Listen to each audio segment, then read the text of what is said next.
출애굽기를 배경으로 하는 영화 10개나 애니메이션 이집트의 왕자 보시면요, 영화 10개도 그렇고 이집트의 왕자도 그렇고요, 어떤 장면이 하이라이트로 그려지고 있습니까? 홍해가 갈라지는 장면을 하이라이트로 그리고 있지요.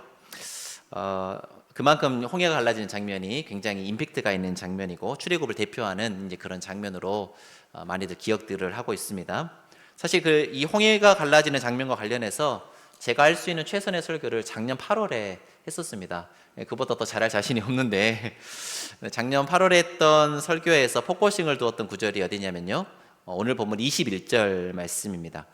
1년도 더 지났기 때문에 기억 못하신 분들도 계실 테고, 기억 안 해주시면 더 감사하고 제가 또 설교를 할 거니까요. 근데 그때 또 예배를 드리지 못한 분들도 계시기 때문에 복습하는 차원에서 우리 한 번 더 좀 간단하게 작년에 했던 설교 좀 정리하고 가도록 하겠습니다. 우리 함께 오늘 본문 출애굽기 14장 21절 말씀을 한 목소리 읽어보도록 하겠습니다. 21절입니다. 시작. 모세가 바다 위로 손을 내밀매 여호와께서 큰 동풍이 밤새도록 바닷물을 물러가게 하시니 물이 갈라져 바다가 마른 땅이 된지라. 영화 10교도 마찬가지고 애니메이션 이집트 왕자도 마찬가지인데요, 홍해가 갈라지는 장면을 어떻게 그리고 있냐면요, 모세가 지팡이를 내밀자 어디서부터 물이 갈라집니까? 모세 쪽에서부터 저쪽 편으로 바다가 갈라지는 것으로 그리고 있습니다. 여러분, 그러니까 굉장히 극적인 장면이 연출되겠죠. 지팡이를 내미니까요, 바다가 쫙 갈라져 가기 시작하니까요, 굉장히 장엄하고 극적인 장면이 그렇게 연출이 됩니다.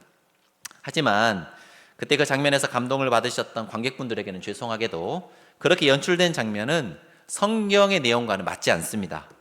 방금 읽은 21절 말씀에 따르면 모세가 바다 위로 손을 내미니까 무엇이 불었다고 되어 있습니까?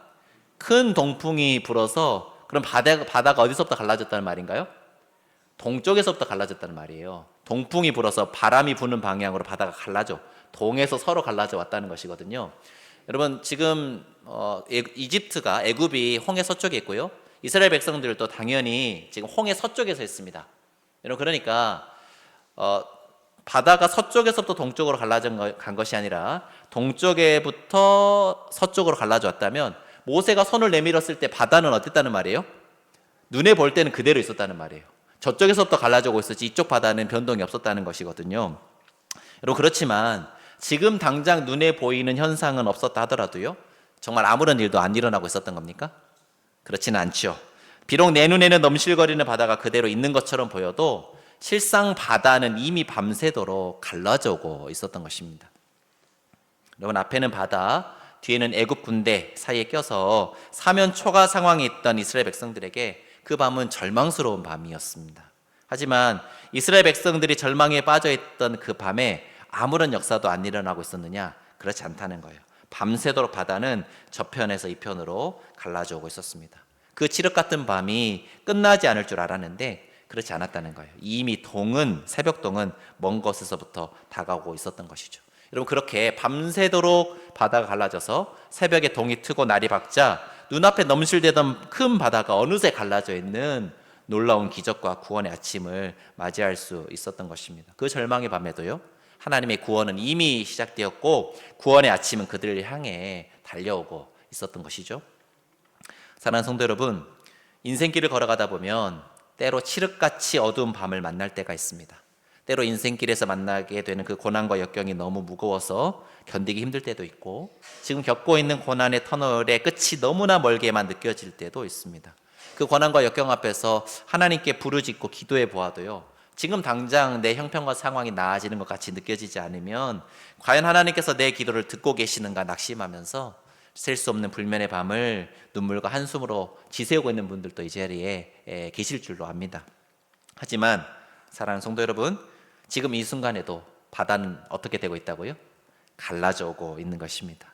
이미 우리의 구원이 시작되었고 전능하시고 또 신실하신 하나님께서 우리의 구원을 반드시 끝까지 이루실 것입니다. 그러니 지금 당장 환경과 상황이 변할 조짐이 없어 보인다 할지라도, 여전히 고난의 터널은 길게만 느껴진다 할지라도 이미 하나님의 구원은 시작되었고 승리의 아침이 마침내 우리에게 임할 것을 굳게 믿음으로 말미암아 지금 현재 고난과 역경을 넉넉히 이겨낼 수 있는 우리 사랑하는 모든 성도님들 다 되시기를 주님의 이름으로 축복합니다.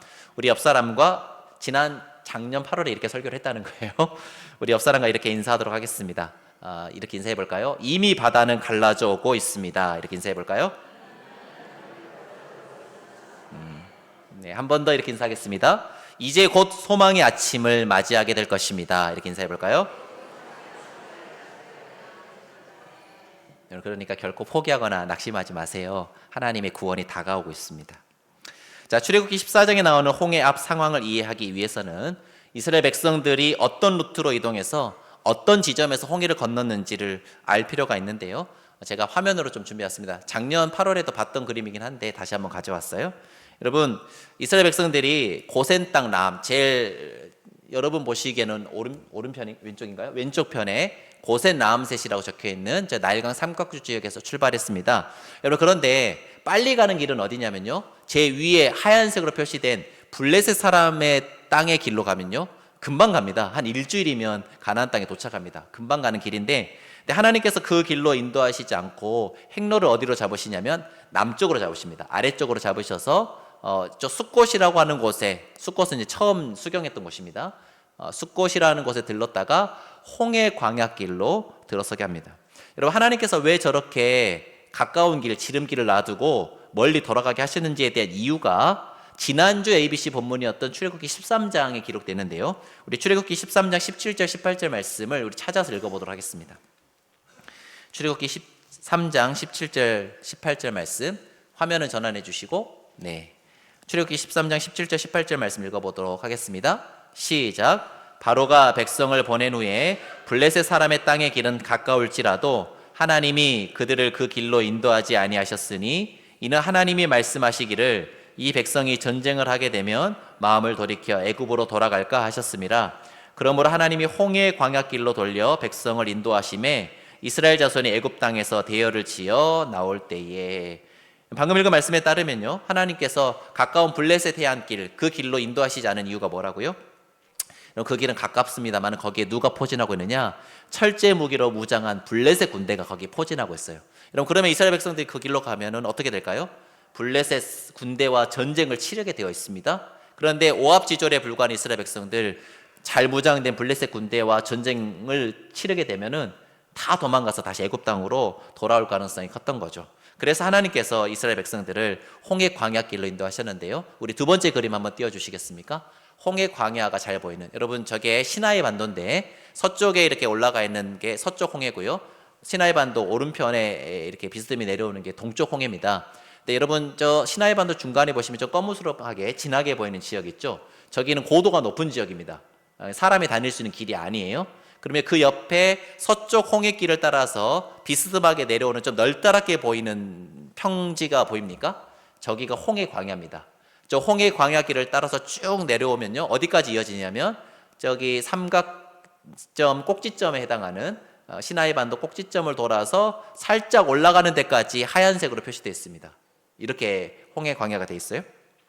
여러분, 이 루트에 따르면 이스라엘의 홍해를 건넌 지점이 어떻게 되느냐? 다음 그림 한번 띄워주시겠습니까? 여러분, 여기가 홍해 도하 지점이 됩니다. 쭉 건너와서 여러분 삼각점 꼭지점을 지나서 저기 올라갑니다. 그러면 여기서 홍해 저 위로 올라가면요, 여러분, 저 위에가 어떻게 색깔이 어떻게 돼 있나요? 좀 검게 돼 있죠. 짙게 돼 있잖아요. 그러니까 저 위에는 길이 없다는 말이에요. 길이 딱 저기까지만 나 있다는 말입니다. 저 위로는 올라갈 수가 없고요. 저기서 건넜다는 말이에요. 네 번째 길을 한번 띄워주시겠습니까? 네 번째 그림. 올라가다 보면요, 저 위에 제가 노란색으로 표시한 저쪽은 막혀 있어서 더 이상 못 올라간단 말이에요. 그래서 이스라엘이 도망할 수 없는 지형이라는 것을 알 수 있죠. 그래서요, 이스라엘 백성들이 저기까지 올라갔다가 다시 돌아 내려옵니다. 그것에 대한 설명이 어디 나와 있냐면 14장 2절 말씀에 그 내용이 담겨 있는데, 우리 출애굽기 14장 2절 3절 말씀 한번 같이 읽어보도록 하겠습니다. 출애굽기 14장 2절 3절 말씀입니다. 시작. 이스라엘 자손에게 명령하여 돌이켜 바다와 믹돌 사이에 비하이로답 곧 바알스본 맞은편 바닷가에 장막을 치게 하라. 바로가 이스라엘 자손에 대하여 말하기를 그들이 그 땅에서 멀리 떠나 광야에 갇힌 바 되었다 하리라. 2절 말씀 보시면 돌이켜라고 하는 말이 있잖아요. 그러니까 어디까지 갔다냐, 왜 돌이켜야 됐냐면요, 막다른 길로 갔다가 거기서 다시 돌아 나왔다는 말입니다. 여러분, 그래서 전체 그림 한번 보여주시면 다섯 번째 그림, 여러분 쭉 내려왔다가 저 빨간색 루트를 따라서 저 위까지 올라가서 빨간색 점을 찍고요. 다시 돌아 나와서 저 초록색 지점 보입니까? 저 초록색 지점에서 이제 홍해를 건넜다는 말이에요. 여러분 그런데 다시 이제 화면 전환해 주시고요. 이스라엘 백성들이 홍해길로 홍해 광야길로 접어들었다는 소식을 누가 들었냐? 이집트 왕, 애굽 왕 바로가 듣습니다. 그런데 바로는 이 시나이 반도 지형을 잘 알고 있었거든요. 왜냐하면 이 시나이 반도가 지금도 이집트 땅입니다만은 그때에도 애굽령이었습니다. 애굽의 통치권이 미치는 영역이었어요. 여러분 그러니까요. 통상 성지순례를 가보시거나 그러면 시내산 어디라고 해서 올라가냐면 시나이 반도 꼭지점 끝부분에 있는 어떤 산을 올라가면서 시내산이라고 해요. 저도 거기 올랐습니다. 그런데 저는 거기가 시내산의 가능성이 별로 없다 이렇게 생각합니다. 여러분 애굽령에 해당하는 곳에 애굽의 통치권이 미치는 영역에 시내산이 있으면 이스라엘 백성들이 시내산에서 그렇게 오랫동안 머무를 수 있었겠습니까? 이집트 군대가 쳐들어와가지고 그렇게 오랫동안 머무르지 못했을 거예요. 저는 개인적으로 이스라엘 백성들이 홍해 어디를 건넜다고 보느냐, 시나이 반도 서쪽 편에 있는 서쪽 홍해를 건넌 게 아니라 시나이 반도 동쪽 편에 있는 동쪽 홍해를 건너갔다고 생각합니다. 그러면 어디로 건너가게 되냐면 사우디아라비아로 넘어갑니다. 사우디아라비아. 여러분 제 생각이 맞다면 그러면 시내산 어디에 있을까요? 사우디아라비아에 있을 것이다. 저는 그렇게 생각을 하는데요. 여러분 그렇게 생각하는 이유가 있습니다. 이스라엘 백성들이 애굽의 영향권에서 벗어나려면요 시나이 반도에 머물러 있으면 안 돼요. 이집트의 손이 닿지 않은 곳으로 건너가야 되기 때문에 사우디아라비아로 건너갔을 거라고 보고요. 여러분 잘 아시는 대로 모세가 떨기나무 불꽃에서 하나님을 만난 산이 호렙산인데 그 호렙산이 시내산이란 말이에요. 근데 호렙산 시내산이 어디에 있었냐면요 모세가 양을 치던 미디안 광야에 있었습니다. 미디안 땅에 있었어요. 여러분 근데 미디안 광야는 어디냐? 아라비아 반도 쪽에 있는 광야가 미디안 광야거든요. 그러니까 시나이 반도 쪽에 호렙산이 있을 가능성이 사실은 없는 거예요. 여러분 결정적으로 갈라디아서에 이런 구절이 있습니다. 우리 함께 화면에 나오는 갈라디아서 4장 25절 말씀을 한 목소리 읽어보겠습니다. 시작. 이 하갈은 아라비아에 있는 시내산으로서 지금 있는 예루살렘과 같은 곳이니 그가 그 자녀들과 더불어 종노릇하고 사라와 하갈 그 다음에 약속의 자손과 그렇지 못한 자손 이것에 대해서 비교하는 비유로 비교하는 단락이 갈라디아 4장인데 뭐 그런 비유는 뭐 설명할 시간이 없습니다만은 거기 보시면 시내산이 어디에 있다고 기록되어 있나요? 아라비아에 있는 시내산이라고 되어 있죠. 갈라디아서를 바울이 쓸 때 그때 이미 시내산 그때는 시내산이 어디에 있다고 생각을 했다는 거예요? 아라비아에 있다고 생각을 한 겁니다. 그러니까 모르긴 몰라도 제가 오늘 지도를 통해 여러분에게 보여드린 그 루트가 이스라엘 백성들이 출애굽에서 홍해를 건너간 루트일 가능성이 높습니다. 뭐 완전히 맞았다고 할 수는 없습니다만은 가능성이 높아 보인다라는 이야기죠. 여하튼 시나이 반도의 지형적 특성을 잘 알고 있었던 바로는 출애굽한 이스라엘 백성들이 홍해 광야길로 들어갔다는 소식을 듣고요 쾌재를 부릅니다. 왜냐하면 홍해 광야길 끝에 뭐가 있다는 걸 알고 있어요? 막다른 길이 있다는 걸 알고 있어요. 바로는 여러분 그래서 군대를 이끌고 가면 잡을 수 있겠다 생각을 한 겁니다. 여러분 장정만 200만의 노동력이 빠져나온 겁니다. 이집트에서. 그러니까 이집트 경제가 애굽 경제가 막 밑에서부터 막 흔들리기 시작했던 거죠. 그러니까 너무 아쉽게 생각한 바로가 와 어떻게 뭐 엄청 하나님께 두드려 맞고 어쩔 수 없이 이스라엘 백성들을 놔주긴 했습니다만은 계속 그 마음 가운데 이스라엘 백성들을 어떻게든 잡아서 노예로 부려야지라고 하는 생각이 있었는데 근데 마침 어디로 갔다고요? 광야에 갇혀서 더 이상 도망갈 곳이 없는 곳으로 갔다니까 군대 이끌고 출동을 한 겁니다. 근데 여기서 한 가지 의문점이 드는 게 있죠. 얼마 전까지만 하더라도 하나님께 엄청 두드려 맞아서 그 혼쭐이 난 바로가 어떻게 다시 이스라엘 백성들을 잡으러 갈 생각했을까? 하나님 안 무서웠을까? 여러분 답은 어디 있냐면 광야에 갇힌 바 되었다 하리라 거기에 답이 있습니다. 고대 건동 사람들은 이집트 사람들을 포함해서 여러 신이 있다고 믿었죠. 다신론적인 세계관 속에 사람들이 있었죠. 그리고 각 지역을 다스리는 그 지역에서 우위를 갖는 신들이 있다고 그렇게 믿었습니다. 여러분 당연히 애굽 사람들은 자신들이 섬기던 태양신 라 또는 레가 애굽 땅에서 가장 힘이 있는 신이라고 그렇게 믿었죠. 그런데 누구한테 깨졌습니까? 히브리 노예의 하나님 여호와 하나님께 깨졌단 말이에요. 그러니까 이제 완전 그 자부심이 무너져 있었는데 그리고 그 하나님 너무 무서운데 그런데 이 하나님이 애굽을 떠나 광야로 들어갔더니 힘을 못 쓰는 것 같은 거야. 그 백성들을 잘 인도해 가지 못하고 광야에서 막 갇혀가지고 옴짝달싹 못하게 만드는 신이라면, 아, 여호와라고 하는 신은 이집트 땅에서는 힘을 발휘했었는지는 모르지만 광야에서는 힘을 잃는 신인가 보다, 이렇게 판단을 내린 거예요. 여러분, 그러면 바로 입장에서는 이스라엘 백성들이 하나도 안 무섭죠. 얘네들 오합지졸이가 노예에 불과했는데 하나님만 아니라면 이스라엘 백성들이 무서울 리가 없잖아요. 그러니까 군대 이끌고 쫓아간 겁니다. 여러분, 오늘 본문 7절 말씀, 오늘 본문이 아니지만 하여튼 7절 말씀, 출애굽기 14장 7절 말씀 보면요, 병거 600대를 포함해서 모든 지휘관들, 동원할 수 있는 모든 병거를 이끌고 모든 군대를 총동원해 가지고 이스라엘 백성들을 추격하기 시작합니다. 여러분, 그렇게 바로가 이끄는 군대가 어디까지 쫓아오냐면요, 이스라엘 백성들이 진치고 있는 그 비하히롯 근처까지 쫓아온 겁니다. 근데 이스라엘 백성들은 그 광야가 어떤 광야인지 알잖아요. 위로 올라갔더니 막혀 있었고요, 돌아가자니 그 길밖에 없는데 그 길에는 누가 쫓아왔어요? 바로의 군대가 쫓아가고, 그러면 막다른 길, 바로 군대, 바다, 요 세 가지 길 외에는 다른 길이 없는데 다 막혀 있었단 말이죠.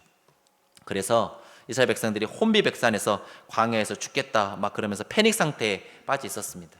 여러분, 그런데 여러분, 그러면서 모세도 원망하고 하나님도 원망하고 있는 그런 상황이 연출되었는데, 여러분, 그런데 이런 상황이 닥칠 거라고 하는 걸 하나님께서 말씀해 주시지 않았냐? 몰랐던 거냐? 그렇지 않습니다. 오늘 본문 아니지, 오늘 읽지 않았죠? 출애굽기 14장 4절 말씀 보시면 하나님께서 미리 일러주셨단 말이에요. 우리 4절 말씀 함께 읽어볼까요? 출애굽기 14장 4절입니다. 읽어보겠습니다. 시작. 내가 바로의 마음을 완악하게 한즉 바로가 그들의 뒤를 따르리니 내가 그와 그의 온 군대로 말미암아 영광을 얻어 애굽 사람들이 나를 여호와인 줄 알게 하리라 하심에 무리가 그대로 행하리라. 여러분, 진퇴양난 사면초가 같은 상황에 빠질 것이다, 그런 상황이 연출될 것이다, 하나님이 미리 말씀해 주셨단 말이에요. 그럼에도 불구하고 막상 하나님께서 연출하신 그런 상황이 닥치자 이스라엘 백성들은 하나님께서 하신 말씀 깡그리 잊어버리고 눈에 보이는 현실에 압도되어서 큰 두려움에 사로잡혀 혼비백산하며 하나님을 원망하고 있더라 말이죠. 이와 비슷한 장면이 복음서에도 나오는데요. 예수님을 떠나서 예수님 이제 산으로 홀로 기도하러 가시고 제자들끼리 이제 배를 타고 갈릴리 바다를 건너가는데 폭풍이 붑니다. 베테랑 어부들이었는데도 불구하고 감당할 수 없는 폭풍이 불어서 죽게 되었다 아마 그러고 있을 때 누가 걸어서 오십니까? 예수님께서 바다 위를 걸어서 제자들에게 오십니다. 여러분, 제자들이 난리가 났어요. 왜냐하면 우리 생각해 보세요. 캄캄한 바다에 막 폭풍 치는데 바다 위에서 희어멀건한 게 오면요, 여러분은 뭐라고 생각할 것 같아요? 다 귀신이다 막 이렇게 생각하겠죠. 제자들도 똑같았어요. 그래서 귀신이다, 유령이다 그러면서 난리 났는데 예수님 가까이 오셔서 말씀하시니까 예수님인 줄 알아봤어요. 여러분, 그러면요, 이제 예수님 뭐 이렇게 배에 오르고 또 예수님께서 풍랑 잔잔하게 하시고 건너가면 되는데, 그런데 그 중에 수제자 베드로가 엉뚱한 사람이어가지고 예수님 바다 위를 걸어오니까 자기도 걷고 싶은 거예요. 그래서 예수님 나로 명하여 바다 위를 걷게 하소서 그렇게 말한단 말이죠. 근데 예수님이 이 베드로의 엉뚱함을 다 받아주셔요. 저 같으면 안 그랬을 것 같아요. 저 같으면 바다 뛰어들 생각을 못했을 것 같은데 베드로가 용감하게 뛰어드는데 바다를 걷는 거예요. 그래서 예수님 보고 걸어가는데, 여러분, 예수님 보고 걸어갈 때 잘 걸어가다가 갑자기 베드로 눈에 뭐가 들어왔습니까? 풍랑이 눈에 들어온 거죠. 막 넘실거리는 파도, 매서운 바람이 눈에 들어오니까 갑자기 거기로 시선을 돌리니까 빠져들어가기 시작한 겁니다. 여러분, 무리를 잘 걷다가 어느 순간 두려움에 빠져서 사로잡혀서 물속에 빠져간 베드로와 오늘 본문의 이스라엘 백성들의 공통점이 있습니다. 하나님께서 하신 말씀, 주님이 하신 말씀보다 자신을 둘러싼 상황이 눈에 더 크게 들어왔다는 거예요. 하나님의 말씀 온전히 붙들지 못하니까요, 자신을 둘러싸고 있는 넘실거리는 바다가 눈에 크게 들어온 거죠. 그 넘실거리는 바다가 주는 두려움에 사로잡혀 낙심하고 절망해서 그만 그 자리에 주저앉고 만 것입니다. 사랑하는 성도 여러분, 우리가 주일에 나와서 예배 드리는 이유가 무엇일까요? 여러 가지 이유가 있겠습니다만은 저는 중요한 이유 중에 하나가 무엇이라고 생각하느냐, 우리의 시선을 교정하는 것, 그것을 위해 예배 드려야 된다 생각합니다. 여러분, 한 주간 세상 속에 머물다 보면요, 우리의 시선이 어디를 향해 있을 가능성이 높습니까? 세상을 향해 있고 우리를 둘러싼 그 넘실거리는 세파에 우리의 시선이 고정되기가 쉽습니다. 그런데 그렇게 넘실거리는 거대한 세파 앞에 서 있노라면 여러분 이 세상 돌아가는 이 도도한 물결 속에 나 자신은 너무나 작고 초라하게만 느껴지는 거죠. 내 힘으로 어찌할 수 없는 그 넘실거리는 파도 앞에서 우리는 큰 두려움에 사로잡혀 쉬좌절하고 낭망하기가 일쑤더라 말입니다. 그런데 주에 나와 예배를 드리면 세상을 향해 했던 그 세파를 향해 했던 그 넘실거리는 바다를 향해 했던 우리의 시선이 누구를 향하게 됩니까? 살아계셔서 역사하시는 하나님께로 우리의 시선이 옮겨집니다. 우리를 둘러싼 그 넘실거리는 바다보다 크고 능하신 하나님을 바라볼 때 비로소 우리 안에는 두려움이 떠나가기 시작하는 거죠. 예배를 통해 들려주시는 하나님의 말씀이 있습니다. 하나님께서 늘 여러분에게 하시는 말씀 무엇이냐? 두려워하지 말라, 놀라지 말라, 내가 너와 함께함이니라 하나님께서 말씀해 주신단 말이에요. 여러분 이 말씀 모르시지 않죠? 이사야 41장 10절 같은 곳 여러분 암송하시는 분도 계시지 않습니까?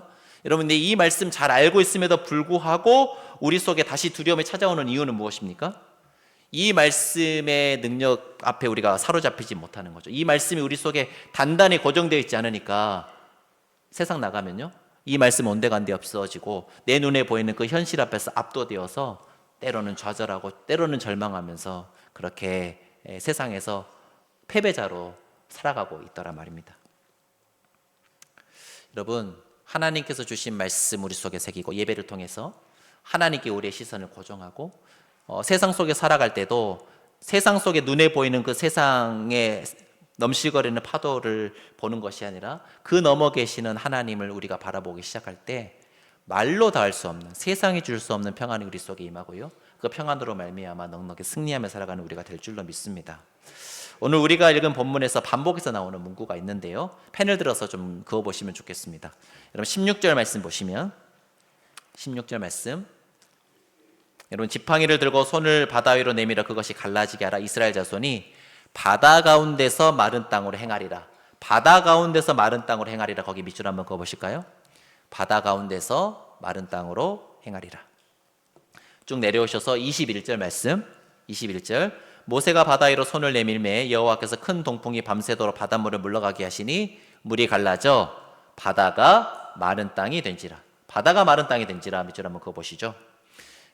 한 절 밑에 22절 이스라엘 자손이 바다 가운데를 육지로 걸어가고 거기도 밑줄 한번 그어보실까요? 바다 가운데를 육지로 걸어가고 쭉 내려오셔서 29절 그러나 이스라엘 자손은 바다 가운데를 육지로 행하였고 뭐라고요? 바다 가운데를 육지로 행하였고 오늘 설교 제목이 뭘까요? 바다 가운데를 육지로 행하였고 오늘 설교 제목입니다. 여러분 분명히 이스라엘 백성들의 눈에는요 넘실거리는 그 바다가 무엇으로 보였느냐? 막다른 길로 보였습니다. 막다른 길로. 하지만 하나님은 그 바다 속에 있는 무엇을 보신 것이냐? 마른 땅을 보신 거예요. 마른 땅을. 여러분 백성들 눈에 이스라엘 백성들 눈에 기꺼이 넘실거리는 바도 보고 우리 다 죽게 생겼다 그렇게 생각했습니다마는 하나님의 시선으로 그렇습니까? 그렇지 않단 말이에요. 하나님은 무엇을 보셨냐? 그곳에 있는 마른 땅을 보셨단 말입니다. 여러분 우리가 우리의 힘으로 감당할 수 없는 어떤 상황을 만났을 때요 그 상황이 막다른 길처럼 여겨져서 우리는 좌절하고 낭망을 합니다. 하지만 그것이 우리에게나 막다른 길이지 하나님께는 결코 막다른 길일 수 없는 거예요. 여러분 실제로 제가 마른 땅을 하나님이 보셨다 말씀드렸는데 홍해바다 수심이 깊습니다. 한 1000m 이상 됩니다. 막 홍해바다가. 그런데 아까 말씀드렸던 그 해협 있잖아요. 시나이 반도 돌아와가지고 이쪽 편에서 건너가는 그 해협 거기가 좀 좁은 해협이고 좀 최단 거리로 건널 수 있는 해협인데 놀랍게도 그 바다는요 수심이 10m에서 15m 정도밖에 안 돼요. 그러니까 완만하게 내려갔다가 완만하게 올라갑니다. 왜냐하면 바다 위로 융기에 오른 이런 일종의 바다 산맥 같은 게 있어서 거기 홍해에서 거기만 낮은 수심이고 나머지는 다 깊습니다. 여러분 그러면 다른 홍해로 건너가려면 못 건너갑니다. 어떻게 1000m 밑에까지 내려갔다가 1000m를 다시 거슬러 올라옵니까? 이거는 불가능한데 딱 거기는 건너갈 수 있는 마른 땅이 있었던 거죠. 이스라엘 백성들 눈에는 안 보이는데 누구 눈에는 보여요? 하나님 눈에는 보였단 말이에요. 여러분 그러니 우리의 막다른 길이 하나님의 막다른 길이지는 않습니다. 우리가 믿는 하나님은 메마른 광야에도 길을 내시고 사막에도 강을 내시는 전능하신 하나님이십니다. 그 전능하신 하나님이 우리와 함께 하시니 우리 인생에 막다른 길이 있을 수 없는 거예요. 아무리 넘실거리는 큰 바다가 내 앞에 있다 할지라도 하나님은 그 바다를 갈라내시고 우리를 마른 땅으로 인도하실 것입니다. 우리가 결단 찬양으로 부를 찬양의 가사에 이런 가사가 있습니다. 혹여 내 앞에 바다가 갈라지지 않으면 풍랑이를 이는 바다를 걸었던 그 베드로처럼 주님께서 우리 발을 붙드셔서 그 바다 위를 걷게 하셔서라도 그 바다 건너가게 하실 것입니다. 우리의 힘으로는 못 건너갑니다. 그러나 하나님은 건너게 하십니다. 우리 하나님은 전능하신 하나님이시기 때문에요. 그래서 사랑하는 성도 여러분, 여러분 뒤에서 쫓아오는 애국군대 두려워하지 마시고, 여러분 앞에 놓인 홍해 그 시선 두지 마시고, 능히 그 바다를 가르셔서 육지로 행하게 하실 전능하신 하나님 바라보고 의지하시길 바랍니다. 전능하신 하나님께서 매일 순간 우리와 동행하시면서 우리의 걸음을 가장 선한 길로 인도하실 것입니다. 여러분 인생의 막다른 길 마주되어 있다 할지라도 두려워하지 마십시오. 막다른 길 아닙니다. 하나님께서 길을 여실 것입니다. 새로운 길을 내실 것입니다. 그 전능하신 하나님 온전히 붙들고 의지하셔서 날마다 믿음으로 승리하며 살아가시는 사랑하는 한강의 모든 성도님들 되시기를 주님의 이름으로 간절히 축원합니다. 시간을 말씀 생각하시면서 함께 찬양할 때 나는 믿네라고 하는 찬양하기 원하는데요. 가사 한번 띄워주시겠습니까? 내게 허락하신 시련을 통해. 여러분, 이스라엘 백성들을 홍해 바다로 인도하신 분 누구십니까? 하나님이 허락하신 겁니다. 하나님이 허락하셨으니까요. 하나님 우리 죽게 하고 망하게 하려고 길로 인도하시는 게 아니에요. 마찬가지로 우리 삶 가운데 찾아오는 시련, 하나님이 우리 넘어뜨리려고, 우리 못 살게 하려고 주시는 게 아닙니다. 그 시련을 통과해 가서 그 시련의 바다를 건넜을 때 우리가 진정한 믿음에 다다를 수 있기 때문에, 그것을 통하여 우리 삶 가운데 유익이 일어날 것이기 때문에 우리 삶에 시련을 허락해 주시는 것이죠. 내게 허락하신 시련을 통해 나의 믿음 더욱 강하게 자라나고, 험한 산과 골짜기 비록 만날지라도 그 시간 동안에 주님이 나를 더 가까이 이끌어 주시네.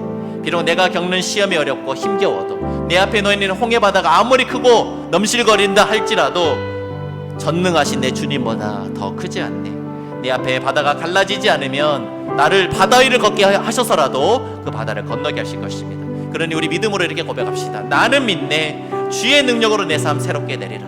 나는 믿네. 주의 능력으로 담대히 나아가리라. 주님과 함께 싸워 늘 승리하며 날마다 믿음으로 살아가는 우리 모두가 되게 달라고 우리 결단하는 마음 담아서 하나님 온전히 붙들고 의지하면서 함께 결단의 찬양 올려드리도록 하겠습니다. 내게 허락하신 시련을 통해, 내게 허락하신 시련을 통해 나의 믿음 더욱 강하게 자라나고, 험한 산과 골짜기 지나는 동안 주께 더 가까이 나를 이끄시네.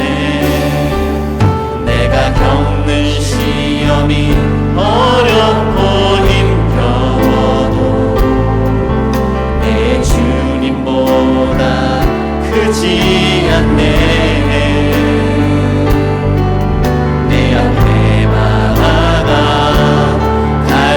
지지 않으면 주가 나로 바다 위 걷게 해야. 믿음으로 고백합시다. 나는 믿네.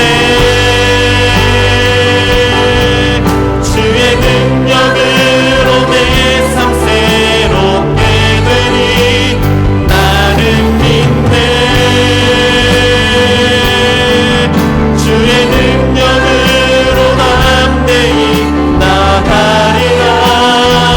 주와 함께 싸워 승리하리라. 날마다 믿음으로 나 살아. 우리 한 번 더 찬양하며 나갈 때, 내게 허락하신 시련을 통해, 내게 허락하신 시련을 통해 나의 믿음 더욱 강하게 자라나고, 험한 산과 골짜기 지나는 동안 주께 더 가까이 나를 이끄시네. 내가 겪는 시험이 어렵고 힘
말씀 생각하시면서 함께 기도하실 때 혹시 이 자리에 계신 분들 중에 인생의 막다른 길에 다다라서 두렵고 어두운 그 절망에만 보내고 계시는 분들이 이 시간 계시다면 이 시간 그 시선을 들어 우리 전능하신 하나님 바라보는 시간 갖도록 하겠습니다.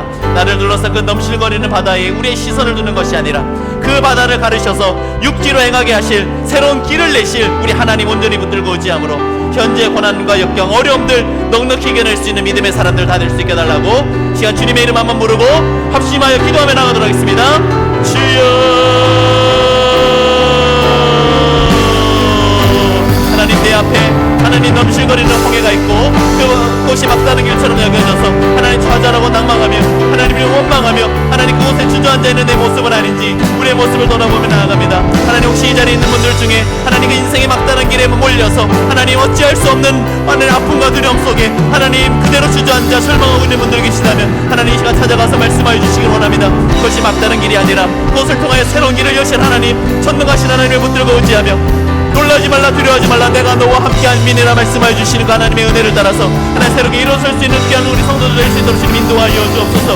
하나님 우리를 둘러싸고 있는 그 넘실거리는 바다에 우리의 시선을 두지 않게 해주시고 우리의 눈을 들어 전능하신 하나님 바라보며 신실하신 하나님 바라보며 그 하나님께 우리의 삶을 맡겨드리며 나아갈 때 주께서 우리를 가장 선한 길로 인도하시고 승리케 하실 것들을 믿음의 눈으로 바라보며 하나님 날마다 담대히 주님과 동행하며 살아가는 우리 모두가 될 수 있는 주님 인도하여 주옵소서. 우리 사랑하는 성도들의 마음 가운데 믿음 더하여 주시고 하나님 온전히 붙드는 굳건한 신앙 허락하여 주셔서 주어진 삶의 자리에 더 믿음으로 잘 감당하며 나가는 우리 사랑하는 한강의 모든 성도들 될 수 있도록 주님 인도하여 주시고 함께하여 주옵소서. 나는 믿네 주의 능력으로 내 삶 새롭게 되리. 나는 믿네 주의 능력으로 담대히 나가리라. 주와 함께 싸워 승리하리라. 날마다 믿음으로 우리 마지막으로 고백하며 나갑시다. 나는 믿네 나는 믿네 주의 능력으로 내 삶 새롭게 되리. 나는 믿네 주의 능력으로 담대히 나가리라. 주와 함께 싸워 승리하리라. 날마다 믿음으로 나 살아 날마다 믿음으로 나 살아가리. 날마다 믿음으로 나 살아 날마다 믿음으로 나 살아가리라. 날마다 믿음으로 나 살아가리. 아멘. 살아계셔서 역사하시는 전능하신 하나님, 오늘 우리를 은혜 자리로 예배 자리로 불러주셔서 우리의 틀어진 시선 교정해 주시고 다시금 믿음으로 살아갈 수 있는 힘과 지혜와 용기 부어주시니 감사와 찬양을 올려드립니다. 비록 내 앞에 넘실거리는 바다가 놓여있다 할지라도 그 바다가 막다른 길처럼 보여 두렵고 절망스럽다 할지라도 능히 그 바다를 가르시고 마른 땅으로 행하게 하실 전능하신 하나님 온전히 붙들고 의지하여 믿음으로 다시금 일어설 수 있는 우리 모두가 되게 하여 주옵소서. 우리 앞을 가로막고 있는 장벽이 아무리 높고 견고하다 할지라도 크고 능하신 하나님께서 우리와 함께 하시기에 우리 앞에 놓인 그 큰 장벽 능히 뛰어넘어 승리의 자리에 이르게 될 줄로 믿습니다. 두려워하지 말라 놀라지 말라 내가 너와 함께함이니라 말씀해 주시는 전능하시고도 신실하신 하나님 온전히 붙들고 의지함으로 날마다 믿음으로 승리하며 살아가는 거룩한 주의 백성들 다 되게 하여 주옵소서. 감사와 찬양을 드리며 이제는 우리 주 예수 그리스도의 은혜와 아버지 하나님의 다음 없으신 사랑하심과 성령의 감동 감화 위로 교통하심이 비록 내 앞에 놓인 바다가 아무리 거대해 보인다 할지라도 그 바다가 인생의 막다른 길처럼 느껴져 두렵고 절망스럽다 할지라도 그 바다를 능히 가르셔서 마른 땅을 드러내사 우리에게 새로운 소망의 길을 여시는 전능하신 하나님 온전히 붙들고 의지하여 날마다 믿음으로 살아갈 것을 결단하고 다짐하는 사랑하는 한강교회 권속들 머리머리 위에와 그들의 가정과 일터 위에 특별히 이번 주 수능을 치르고 인생의 새로운 길을 열어갈 우리 사랑하는 귀한 수험생들 머리머리 위에 이제로부터 영원까지 함께 하시기를 간절히 축원하옵나이다. 아멘.